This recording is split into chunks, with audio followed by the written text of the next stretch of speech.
IPL की शुरुआत में अब लगभग एक महीने का समय ही बाकी रह गया है और इसी बीच दिल्ली कैपिटल्स को दो बड़े झटके लग चुके हैं। जी हां, कुछ ही समय पहले खबर आई कि दिल्ली कैपिटल्स के एक ओवरसीज खिलाड़ी हैरी ब्रुक ने पर्सनल रीजंस का हवाला देकर टूर्नामेंट से अपना नाम वापस ले लिया है।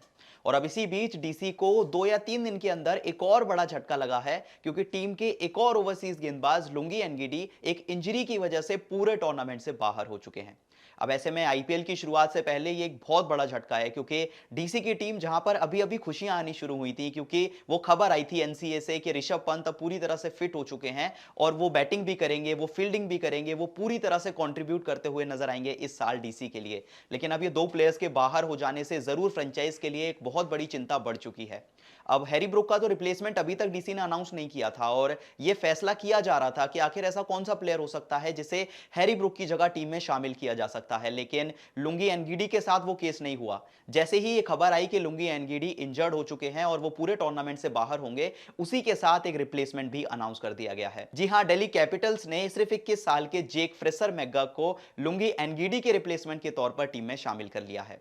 अब आप में से बहुत सारे लोग ऐसे होंगे जो कि इस खिलाड़ी को या उनकी काबिलियत को नहीं जानते होंगे, लेकिन सबसे पहले मैं आपको बता दूं कि रिकी पॉन्टिंग, जो कि फॉर्मर ऑस्ट्रेलियन क्रिकेटर हैं, डीसी के हेड कोच हैं, उन्होंने एक स्टेटमेंट दिया था कुछ समय पहले इस खिलाड़ी को लेकर और उन्होंने कहा था कि इनकी बल्लेबाजी में डेविड वार्नर की झलक देखने को मिलती है।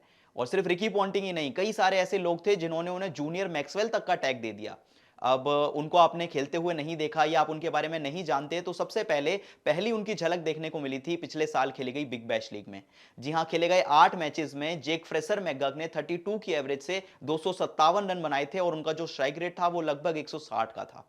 और इसके अलावा सबसे ज्यादा उन्होंने लोगों को इंप्रेस अपनी पावर हिटिंग से किया। जी हां, उनका जो बैट फ्लो है, जो उनका स्ट्राइक है, जिस तरह से वो बैट से बॉल को मारते हैं, जिस तरह से छक्के लगाते हैं, उससे काफी ज्यादा लोग इंप्रेस हुए थे और वो काफी सिमिलर था जिस तरह से डेविड वार्नर खेलते हैं या ग्लेन मैक्सवेल खेलते हैं। जी हां, उनकी जो हार्ड हिटिंग की एबिलिटी है, पावर हिटिंग के लिए वो जाने जाते हैं और जिस तरह से वो चौके छक्के लगाते हैं, उससे फैंस को बिल्कुल ग्लेन मैक्सवेल या डेविड वार्नर की याद आती है। और इसी बेसिस पर जब बिग बैश लीग में उन्होंने परफॉर्म किया, तो आईएल टी20 में उन्होंने दुबई कैपिटल्स ने अपनी टीम में शामिल कर लिया था और वहां पर भी वो एक रिप्लेसमेंट के तौर पर ही शामिल हुए थे, क्योंकि कोई एक ऐसा खिलाड़ी था जो कि शुरुआत में टूर्नामेंट में अवेलेबल नहीं था और उसकी जगह जेक फ्रेसर मैकगर्क को दुबई कैपिटल्स ने साइन किया था। और खेले गए 3 मैचेस में उन्होंने 36 की एवरेज से 109 रन बनाए थे और उनका जो स्ट्राइक रेट था वो था 213 का। और बात सिर्फ रन्स की या फिर स्ट्राइक रेट की नहीं है, बात है इंपैक्ट की। जिस तरह का इंपैक्ट वो लेकर आते हैं, जिस तरह से खौफ वो लेकर आते हैं गेंदबाजों के मन में, वो काफी बड़ी चीज है। इसके बाद उन्हें ऑस्ट्रेलिया का मिडन कॉलम मिला और वेस्टइंडीज के अगेंस्ट ओडीआई सीरीज में उन्हें 2 मैचेस खेलने का मौका मिला। इन 2 मैचेस में उन्होंने रन जरूर सिर्फ 51 बनाए, लेकिन जो स्ट्राइक रेट था उनका वो था 221 का। अब सोचिए, खिलाड़ी अगर ओडीआई क्रिकेट में 200 से ज्यादा के स्ट्राइक रेट से खेल रहा है, तो वो टी20 क्रिकेट किस तरह से खेलेगा।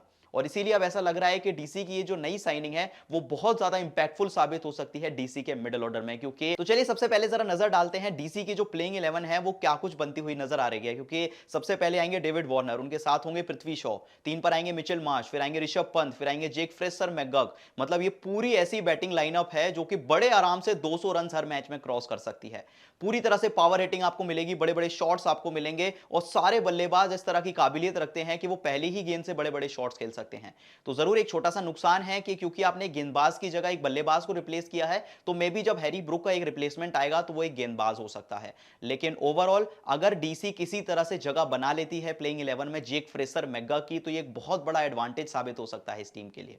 और जाते जाते एक बड़ा एडवांटेज तो ऋषभ पंत भी है, क्योंकि अभी एनसीए ने एक बड़ा अपडेट दिया जिसमें उन्हें क्लियर फिट कर दिया गया कि वो पूरी तरह से फिट हैं, वो बल्लेबाजी कर सकते हैं, वो फील्डिंग भी कर सकते हैं। और जिस तरह से वो नेट सेशंस में भाग ले रहे हैं, उससे एक बहुत बड़ा पॉजिटिव साइंस है डीसी फैंस के लिए कि वो पूरी तरह से इस साल फिट हो चुके हैं। लेकिन शायद से वो आपको विकेट कीपिंग करते हुए नजर ना आए, क्योंकि विकेट कीपिंग 20 ओवर्स तक करना बिल्कुल आसान काम नहीं है। आपको हर बॉल पर ऊपर नीचे बैठना पड़ता है, हर बॉल के लिए आपके रिफ्लेक्सेस स्ट्रांग होने चाहिए। तो शायद उस लेवल की फिटनेस अभी भी उनमें ना आई हो, लेकिन आपको वो खेलते हुए जरूर नजर आएंगे, बैटिंग करते हुए, कप्तानी करते हुए और फील्डिंग करते हुए जरूर नजर आएंगे। मे बी विकेट कीपिंग में उतना ज्यादा उनका इस्तेमाल ना किया जाए। और अब जेक फ्रेसर मैकगर्क के आने से ये टीम और भी ज्यादा स्ट्रांग हो चुकी है। तो क्या आपको लगता है कि ये फाइनली वो टाइम आ चुका है जब आईपीएल 2024 में डीसी की फ्रेंचाइज अपना पहला आईपीएल टाइटल जीतने वाली है?